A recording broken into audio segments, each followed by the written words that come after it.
Hi, I am Charulata S. Kumar, first year MSW, Loyola College of Social Science. In this presentation, you will be able to learn about supervision and the personal and professional self.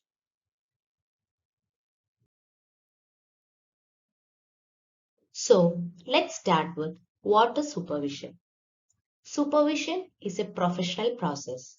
Here, the agency or the supervisor exerts control over the employee to make sure the agency's work's goals are being achieved. In addition to it, it leads to both development of personal and professional self. So, supervision is classified into two. They are structured supervision and unstructured supervision. The interventions in structured supervision are supervisor directed and it resembles the training sessions. Specific schedules and topics are followed for structured supervision. It can be more challenging to implement unstructured supervision because the supervisor must facilitate learning without even actually conducting the session. Unstructured supervision can be directed either by the supervisor or the supervisee. The supervisor or supervisee may ask questions related to the practice and this may initiate the supervisory sessions.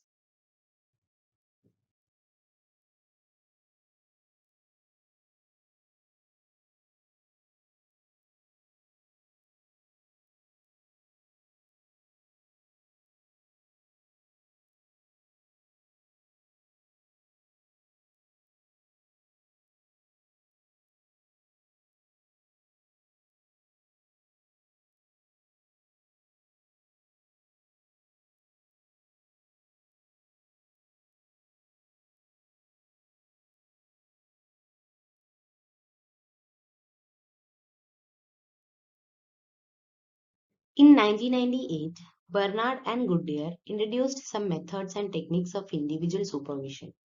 The first technique is self-report. Self-report is similar to a case conference. The self-report supervision technique calls for the supervisee to recall and go over therapy sessions.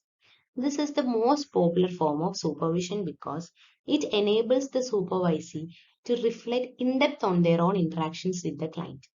However, the supervisee's perspectiveness and observational skill have a significant impact on technique's efficiency.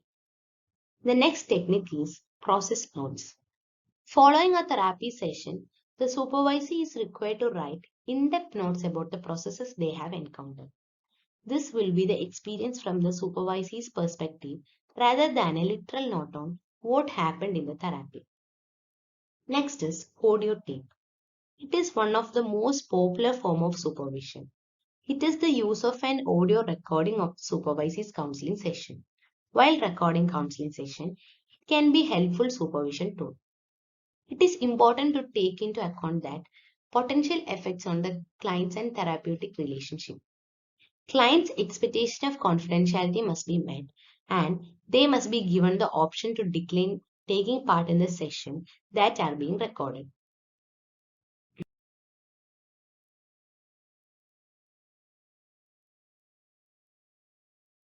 The most beneficial source of information for the supervision of all the techniques mentioned is videotaping supervisory counseling session, though it can be an expensive and bulky resource. The drawback of this approach is that the supervisee must feel at ease using technology. The final technique is live observation. Live observation occurs when the supervisor observes and interact with the supervisee during the counseling session. This provides a more complete picture of the supervisee's skills than audio or video. Live supervision can be conducted through methods like walking, talking, monitoring, using computer technology, etc. As mentioned earlier, the purpose of supervision as well as social work training as a whole is to lead to professional as well as personal development of the supervisee or the trainee. Personal and professional development is frequently discussed in the context of self-improvement too. To become a competent, balanced, and confident person, it would be best to harness both. Your career and your personal development and growth must advance together for these things to happen. To understand the concept of growth in both these aspects of the life, let's first look at the personal development. Personal development is the things we do to create self-awareness, develop talent, and enhance our life's overall quality. So it refers to the things we do that positively impact our self-improvement. Professional development is about gaining new skills, knowledge, and experience that is related to your profession.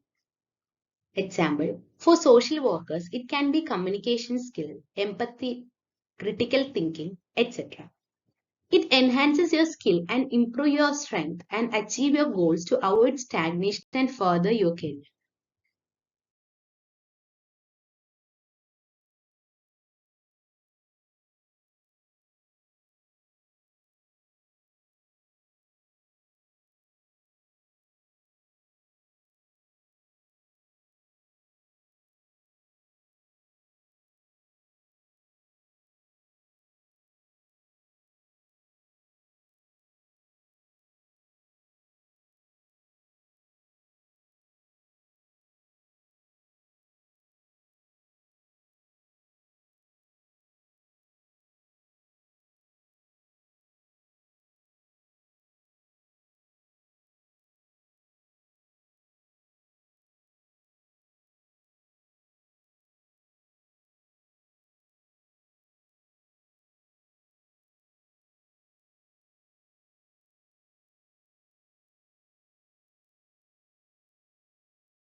Now, the major factors affecting in personal self will be unpredictable health, financial stability, relationship, etc.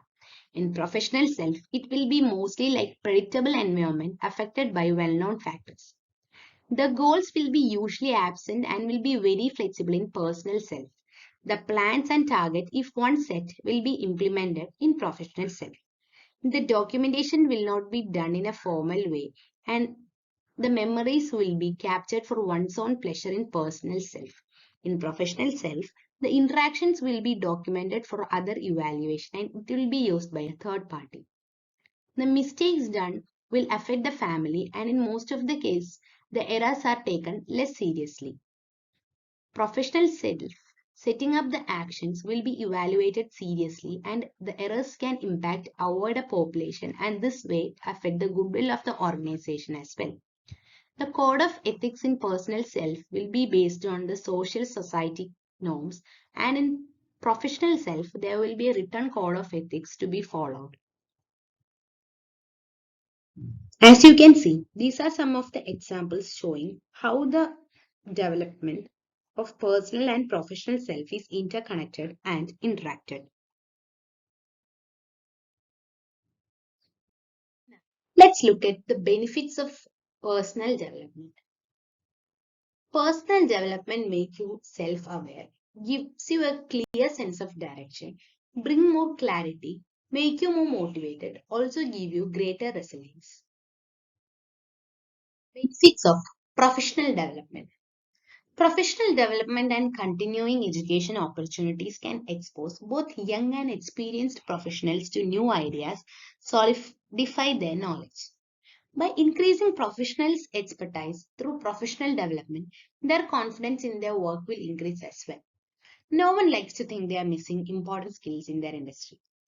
Many professional development opportunities such as workshops, conference, and other networking events allow professionals to branch out and meet other people within the industries who may be able to help them with career.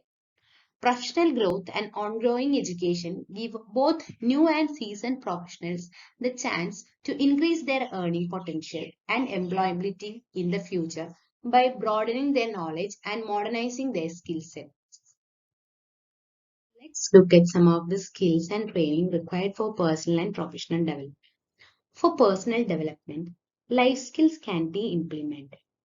And for professional development, continuous development programs can be implemented. And this will result in cultivating self awareness as well as in positive psychology.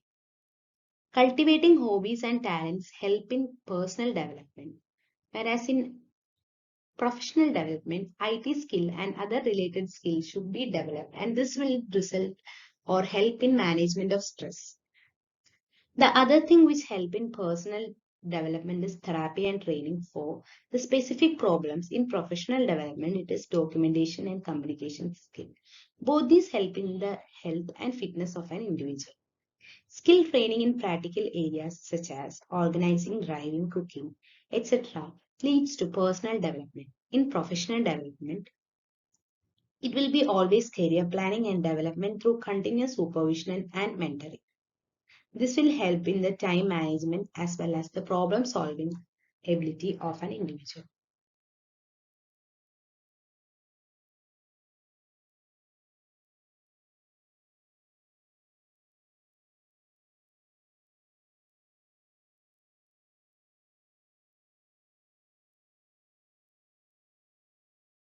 Thank you for your listening. I hope you have gained an insight into supervision and the personal and professional self.